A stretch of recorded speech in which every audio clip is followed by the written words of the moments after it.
Recommended with headphones. For the best experience. The house that was never empty. There are places that don't rot with time. They simply wait. Deep in a stretch of forest untouched by roads or power lines. There is an old house that appears when it wants to be seen. It doesn't show up on satellite images. Hikers never find it twice in the same place. And yet, for over a century, people have described it in exactly the same way.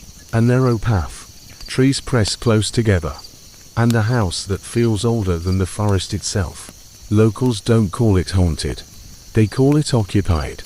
The first recorded mention of the house dates back to the late 1800s. A surveyor wrote about a residential structure, abandoned yet maintained, found several miles beyond the nearest settlement. When a second team was sent to verify the report, the house was gone. The ground where it stood was flat, bare, and cold, as if something heavy had been resting there for a very long time. At first, the stories were dismissed. Then people started disappearing. Not violently, not suddenly. They simply stopped coming back. Hunters, campers, loggers, people who knew the forest well. Their equipment was often found neatly arranged.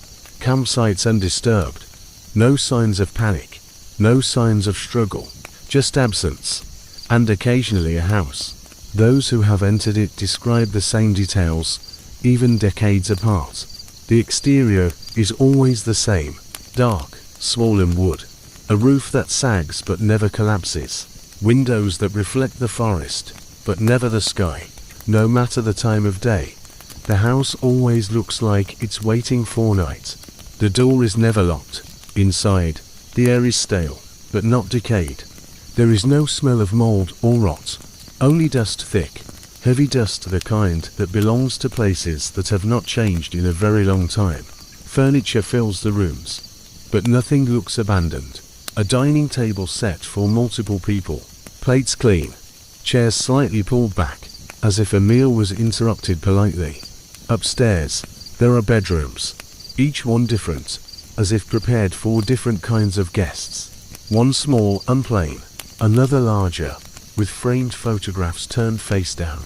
Closets contain clothing in various sizes, styles, and eras, some decades apart. What's disturbing is not what's there, it's what's missing. No personal items, no names, no dates, nothing that would identify who lived there or when. Visitors often report the same sensation shortly after entering. A pressure behind the eyes, a dull awareness, like standing in front of someone who is silently evaluating you. Not hostile, not welcoming, observing. Sounds come next. Footsteps upstairs when no one is there. A door closing softly somewhere down the hall.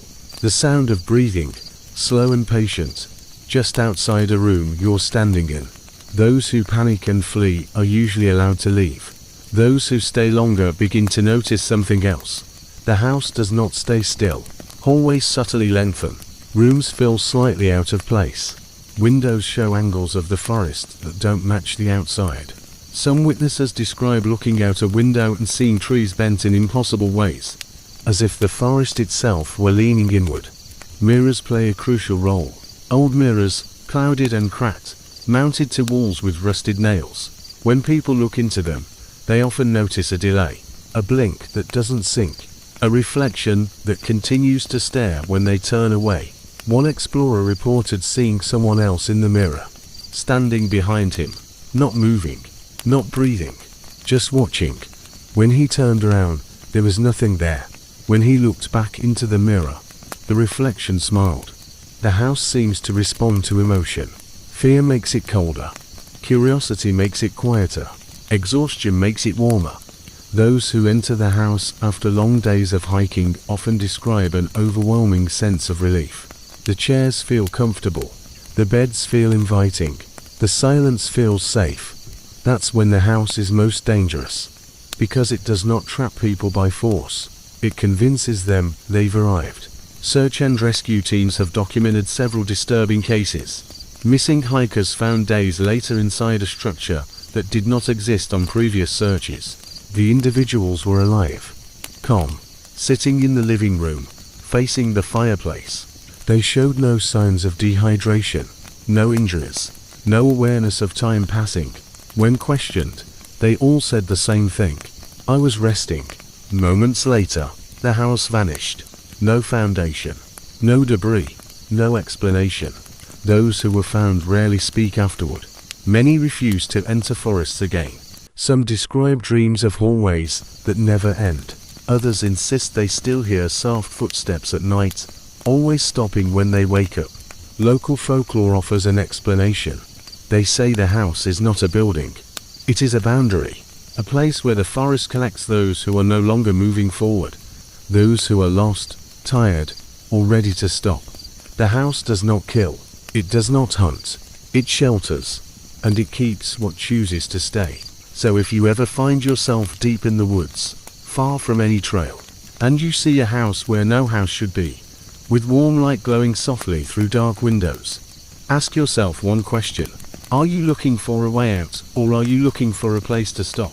Because the house already knows the answer.